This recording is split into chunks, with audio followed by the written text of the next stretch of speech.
But it was a cold, rainy night. The city lights blurred through the windshield as a billionaire sat silently inside his luxury car, parked along an empty, broken road. The driver was waiting. The world was moving. But time for him had stopped 3 years ago, the night his wife disappeared without a trace. And then he saw her, standing under a flickering streetlight, soaked, shaking, homeless, the same eyes, the same face, his heart shattered all over again. She didn't leave him. She was running from someone who wanted her dead. Bruno had everything money could buy: glass towers, private jets, a mansion that looked more like a museum than a home.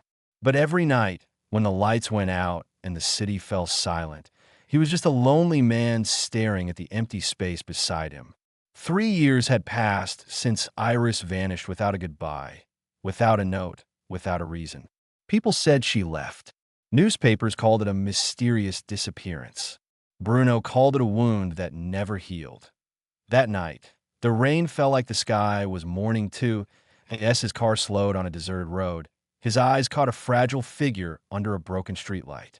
Soaked, shivering, barefoot on the cold asphalt. She looked like another homeless soul the world had forgotten, until she slowly lifted her face. His breath stopped. It was Iris. Her once bright eyes were now hollow. Her hair tangled, her body thin, trembling like a leaf in a storm. For a moment, Bruno thought his mind was playing a cruel trick on him. But when she whispered his name, barely louder than the rain, reality crashed into him like thunder. He rushed out into the storm and wrapped his coat around her. She flinched, fear flashing across her face, as if she expected pain instead of love. "Iris, it's me. You're safe," he murmured, though even he wasn't sure if that was true. He took her to his mansion, holding her hand all the way, afraid she might vanish again. Doctors were called immediately. Hours later, they stood with grave expressions. "She's suffering from severe malnutrition, dehydration, and deep psychological trauma," one of them explained quietly. "Someone hurt her. Someone terrified her." Bruno looked at Iris sleeping on the hospital bed, her thin fingers clutching the sheets as if fighting invisible demons. 1,000 questions burned inside him. Where had she been for 3 years? Who did this to her? And why was she so afraid of the world she once loved? One thing was clear now. Iris hadn't left him. She had been hiding, running, and the past was about to come looking for her again. The storm outside had softened into a gentle whisper, but inside the mansion, the air was heavy with unspoken fears. Bruno sat beside the bed, watching Iris sleep. Every slow rise and fall of her chest felt like a fragile victory against death itself. For 3 years, he had imagined this moment in countless ways. A reunion at the airport, a phone call in the middle of the night, a tearful return. But never this. Never like this. She stirred her sleep. Her lips trembled as if she were trapped in a nightmare. Bruno gently touched her hand. "Iris, it's okay. You're safe now." Her eyes opened in a sudden panic. She tried to pull away, her body curling in on itself in pure terror. Then she saw him, really saw him, and the world seemed to pause. "Bruno," her voice cracked like glass under pressure. Tears filled her tired eyes. "Is it really you? I'm here. I'm not going anywhere," he whispered. "Please don't be afraid." She looked around the luxurious room, the soft lighting, the warmth, the peace, and then she looked down at her thin arms, her battered hands. A painful confusion twisted her expression. "I ruined everything," she murmured. "I ruined us." "No," Bruno said firmly, fighting his own tears. "You disappeared, and for 3 years, I lived in a question. Tell me why, Iris. Please, let me understand." Her breathing became shallow. The memories were crawling back like shadows over her mind. "It started with the letters," she finally said. "Letters?" Bruno frowned. "Anonymous ones. Black envelopes. No return address." Her fingers trembled in his grip as she continued. "At first, they were just words, threats wrapped in riddles. Stay away. You don't know what you're sitting on. Some wealth is built on blood. I thought it was a sick joke, someone jealous of our life." Bruno's jaw tightened. He had never seen those letters. She had never told him. They started coming every week, she whispered. Then every day, they knew my routine. The park I went to, the cafe I loved, even what our son was wearing at school. Her breath hitched. That was when I realized this wasn't random. Someone was watching us. A flash of fear crossed her face as if she could still feel eyes on her. One evening, I felt someone behind me. I turned, but no one was there. The next day, the same car followed me for miles. I changed routes, changed stores, changed times, but it was always there. Always watching. Iris, why didn't you tell me? Bruno's voice trembled with a mixture of guilt and anger at himself. Because you were already carrying so much, she cried softly. Your investors, your enemies, your company. I was afraid it was connected to your business. I didn't want to put more weight on your shoulders. His mind raced, connecting pieces of the past he had never questioned. Then came the accident, she continued, her voice shaking even harder now. The day everything changed. Bruno leaned closer. What accident? I was driving home when that same black car appeared behind me again. Suddenly, it sped up and hit me. Not like an accident. It was deliberate. Again and again, she squeezed her eyes shut, reliving the terror. I lost control of the car. It smashed into the guardrail. I remember the sound of metal ripping, glass exploding, and then nothing but darkness. Bruno's heart stopped. The police had never reported such an incident because she had vanished that very same night. When I woke up in the hospital, she whispered, a man was standing over my bed. I couldn't see his face properly. He leaned closer and said, next time, it won't be an accident. A deep silence swallowed the room. He told me if I ever went back to you, if I ever contacted you, he would kill you. And our son. Tears streamed down her hollow cheeks. He said, disappear, and they live. Stay and they die. Bruno's whole body went cold. His hands clenched into fists of silent fury. So you ran, he said. You vanished without a word. I had no choice, she sobbed. I watched you and our son sleeping that night. I stood at the door for hours, choking on my own cries. But I loved you too much to bring danger into our home. So I took nothing. No phone, no money. I walked until my feet bled. I hid in shelters, under bridges, anywhere I thought he couldn't find me. Her voice broke completely now. I didn't leave you. I left the danger. Those words hung in the air, heavy and heartbreaking. Bruno felt as if someone had torn open his chest and poured truth into the wound.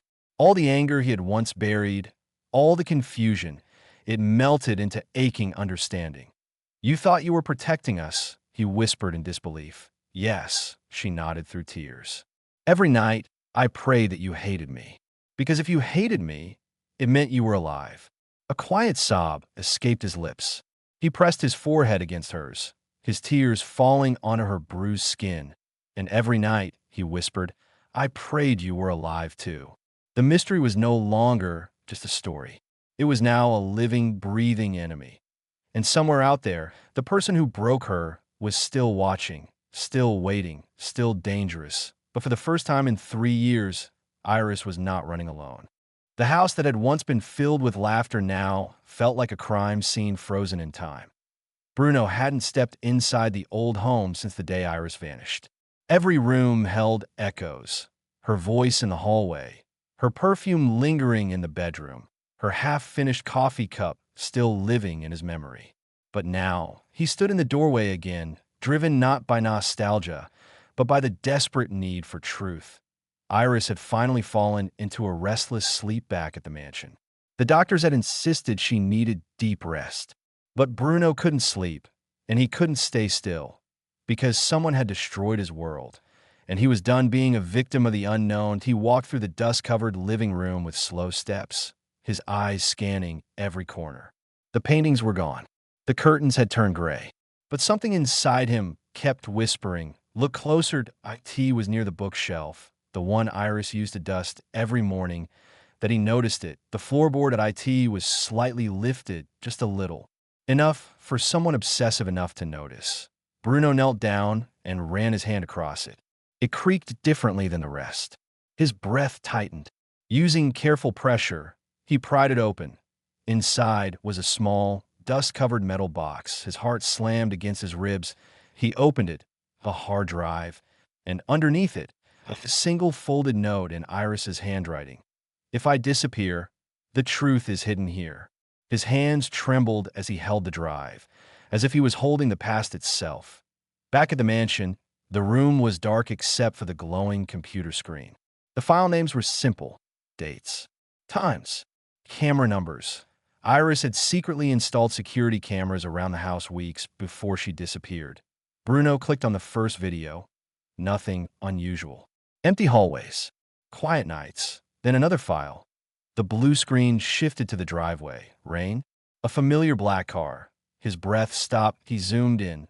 The headlights reflected off the camera, and then the driver's door opened. A figure stepped out. Hood up, face hidden, but then the person turned slightly, and the sleeve rolled up just enough. There on the wrist was a thick, unmistakable scar, jagged like it was burned long ago. Bruno's blood turned to ice. He had seen that scar before. Every day, on Kelly, his assistant, the woman who organized his meetings, who sat outside his office, who smiled politely at Iris for years. The same Kelly who had been devastated when Iris disappeared. "She helped me look for you," Bruno whispered, his stomach twisting. "She cried in front of the press." He clicked another video.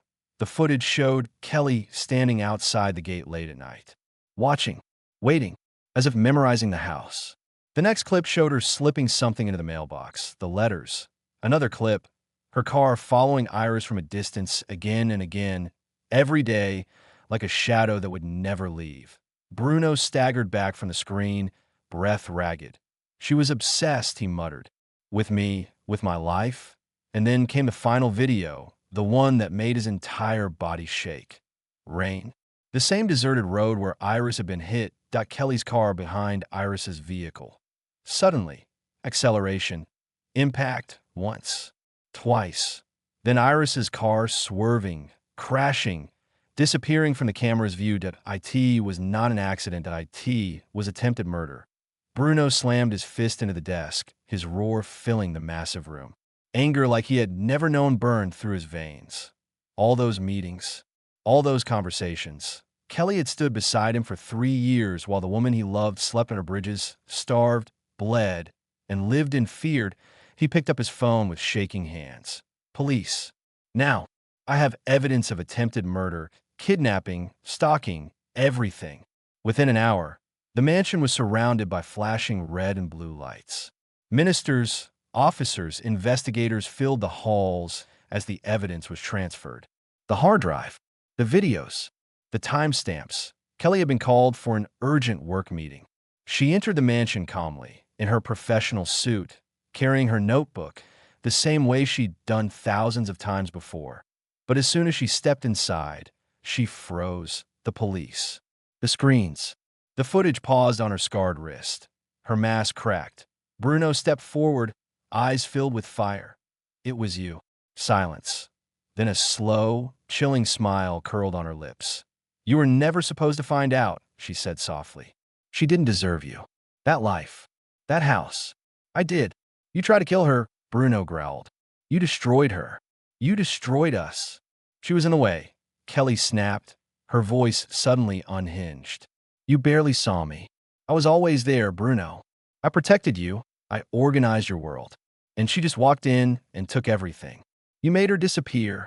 "Yes," she screamed, laughing through her rage. "I wanted her gone. I wanted to be the one standing next to you. But she survived, didn't she?" The officers moved quickly, grabbing her arms as she struggled violently. "You'll regret this," she shouted as they handcuffed her. "You'll wish you chose me." Bruno stood still, shaking, as she was dragged away. He felt no victory in seeing her taken, only pain. Pain for every moment Iris had suffered. Pain for every night she spent cold and alone. Pain for every second he had blamed himself. The flashing lights outside painted the walls in red and blue like war paint. Justice was finally knocking. For the first time since that rainy night 3 years ago, the darkness had a face, and that face was being taken away in handcuffs. But as the echoes of Kelly's screams faded into the distance, Bruno knew one thing. For certain, the real healing had only just begun. The world outside the mansion slowly returned to normal after Kelly's arrest. News channels moved on. Reporters stopped camping at the gates. The police called it a closed case: attempted murder, criminal stalking, psychological abuse, and conspiracy. Justice, on paper, had been served, but inside the walls of the house, another battle had just begun. A quieter one, a deeper one. Iris was alive, but she was not truly living yet. Even in the safety of warm rooms and soft sheets, her body did not know how to relax. Her mind still believed she was in danger. Her hands trembled whenever she heard footsteps in the hallway. The sudden slam of a door made her flinch. At night, her eyes would snap open, wide and terrified, as if she were still lying on a cold street instead of a king-sized bed. Bruno slept in the chair beside her most nights, afraid that if he closed his eyes, she might dissolve back into the darkness she had emerged from. And then there was their son. 3 years. That was a lifetime for a child. He remembered her face in fragments, a blurry memory of laughter, of warm hugs, of bedtime stories read with silly voices. But to him, she had become something between a dream and a ghost. The first time she tried to speak to him, he froze. He stood at the doorway of the room like a visitor, clutching the frame with tiny hands. His big eyes stared at her, full of confusion rather than recognition. "Mama," he finally whispered, his voice trembling. The word pierced her heart. She dropped to her knees immediately, tears flowing down her cheeks. "My love, I never wanted to leave you. I never stopped loving you." But he did not run into her arms the way he used to. He stepped backward. Fear flickered in his eyes. "You went away," he said quietly. "Daddy said you were lost." Those simple words shattered her more than any threat or violence ever could have. She had left to protect him, and now he was afraid of her. From that day on, Iris carried not only the weight of trauma, but also the crushing guilt of motherhood interrupted. Every small moment became a struggle. Tea, breakfast, she sat in silence, barely able to lift the spoon to her lips. The sound of cutlery clinking against plates felt too loud for her nerves. If Bruno accidentally dropped something, she'd instantly gasp in panic, her eyes scanning the windows, the doors, the hallway. He hired therapists, trauma specialists, compassionate doctors. They told him healing would take time. They told him survival leaves scars that cannot be erased overnight. Still, he stayed beside her through every appointment, every session, every slow breakthrough. "I don't feel like I belong here anymore," she whispered to him one evening, her eyes locked on the floor. "Everything is too clean, too safe. It feels like a lie. I'm used to filth, to fear, to being invisible." "You belong wherever you are breathing," he replied gently. "And I will spend the rest of my life proving that to you." Some nights, she wouldn't sleep at all. She would sit by the window, staring into the darkness, convinced that someone was watching her. Bruno would find her there, knees pulled to her chest, shaking. "They're going to come back," she'd repeat like a broken prayer. "They always come back." He never dismissed or feared. He would simply kneel in front of her and say, "Not anymore. I am here, and I will never let anyone hurt you again." But the past does not disappear just because the villain is in jail. One night, a massive storm crashed over the city. Thunder shook the windows. Lightning split the sky in violent flashes. Rain pounded the roof, the same sound it had made on the night she disappeared, and the night Bruno found her again. Suddenly, a piercing scream echoed through the mansion. Bruno jumped from bed, heart racing. "Iris!" He ran through the corridors, following the sound, and found her by the main entrance, barefoot, soaked in the rain, desperately trying to unlock the heavy iron gate. "I have to go," she cried, her fingers slipping on the wet metal. "I can't stay here. He's coming back. He's coming back for me." "There is no he anymore," Bruno shouted over the storm, grabbing her arms. "Kelly is in prison. She can't touch you." But Iris wasn't hearing him. She wasn't seeing him. She was back in time, 3 years ago, trapped in the moment she had first fled. "He said he would kill you. He said he would kill our son," she sobbed, pushing against his chest. "I can't let that happen." Rain soaked her clothes, her hair clung to her face, her body trembling violently. Bruno pulled her into his arms, holding her as tightly as he could, shielding her from the storm with his own body. "Look at me, Iris," he pleaded. "Look at me." Slowly, Her eyes, wide with terror, found his. "You are here," he said firmly. "You're standing in your home. You're not in that hospital. Not on that street. Not in the past." She shook her head frantically. "I'm broken, Bruno. I can't fix this. I can't even protect myself." He cupped her face in his hands, rain and tears mixing between them. "You are not broken," he said, his voice trembling with emotion. "You were just afraid." His words cut through the storm. For a moment, everything went silent. The thunder, the fear, the chaos in her mind. Just his voice, just his eyes, just truth. "You survived something that would have destroyed most people," he continued softly. "You endured hell, and you are still here. That doesn't make you weak. It makes you a miracle." Her lips parted as a quiet sob escaped her chest. But this one was different. Not panic, not terror. Released, he guided her back inside, wrapping a blanket around her like armor made of warmth. They sat on the floor together, backs against the wall. Her head rested on his chest as the storm raged outside. And for the first time, she didn't feel the need to run. Days turned into weeks. Weeks into months. The nightmares came less often.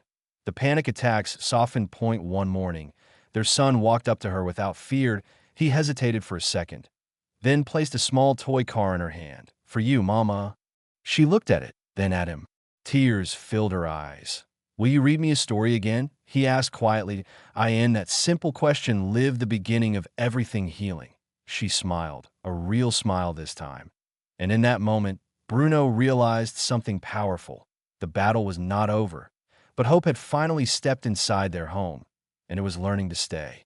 Healing did not happen in a single moment. It arrived quietly.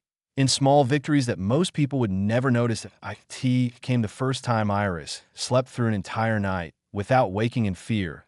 It came the first time she laughed at something their son said at the dinner table. It came the first time she walked to the front gate and didn't feel the need to run. Life did not return all at once. It returned piece by piece.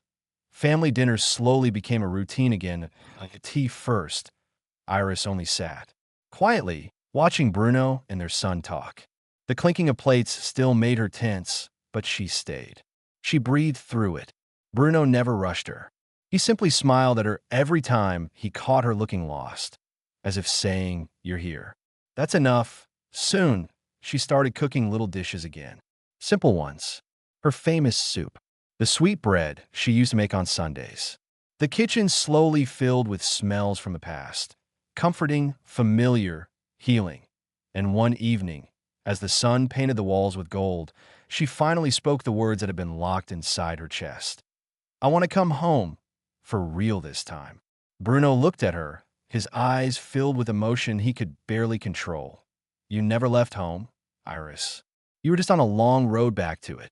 From that day on, she moved back into their room, not as a guest, not as a visitor, but as a wife, a mother, a survivor choosing life again. Weeks later, Bruno took her to the same park where they had once walked hand in hand before the world fell apart. The trees swayed gently. Children laughed in the distance. Their son ran ahead, chasing butterflies, his joy filling the air. Bruno stopped near the old bench and turned toward her. "I was a billionaire," he said quietly. "And yet, I was the poorest man alive without you." Iris' eyes shimmered. "Everything I own means nothing if I don't share it with you," he continued. "And I don't want to continue life anymore. I want to restart it with you." Slowly, he dropped to one knee. No more running. No more walls. No more fear. He opened a small velvet box to reveal a simple, beautiful ring. "Will you marry me again? Not as the woman who disappeared, but as the woman who survived?" Tears streamed down her face. But this time, they were not from pain. They were from hope. "Yes," she whispered. 1,000 times yes. A week later, in their small garden, surrounded by white flowers and warm sunlight, they said their vows again. Not in front of thousands, not with cameras and fame, but with truth. The air was soft. The world seemed to pause. Their son tossed flower petals into the air and laughed loudly under the blue sky. In that laughter lived forgiveness. In that happiness lived the future. They stood hand in hand, Bruno pressed his forehead to Iris and whispered, "We don't get to rewrite the past, but we get to write a better ending." Iris smiled, resting her head on his chest, where she knew she finally belonged. And for the first time in 3 long years, she felt it. Not fear, not guilt, not pain, only peace, because sometimes love doesn't just save you. Sometimes it gives you a second life. She didn't abandon them. She sacrificed herself so they could live. Love was never about perfection. It was about protection, about silence, about pain carried alone so others could stay safe. Sometimes love doesn't look like staying. Sometimes it looks like disappearing into the darkness so your family can remain in the light. But real love always finds its way back, because love is not about a perfect life together. It is about choosing each other through brokenness, through storms, through scars that no one else can see. Remember this. Sometimes people don't leave because they stop loving you. Sometimes they leave because they love you too much. And in the end, love brought them home.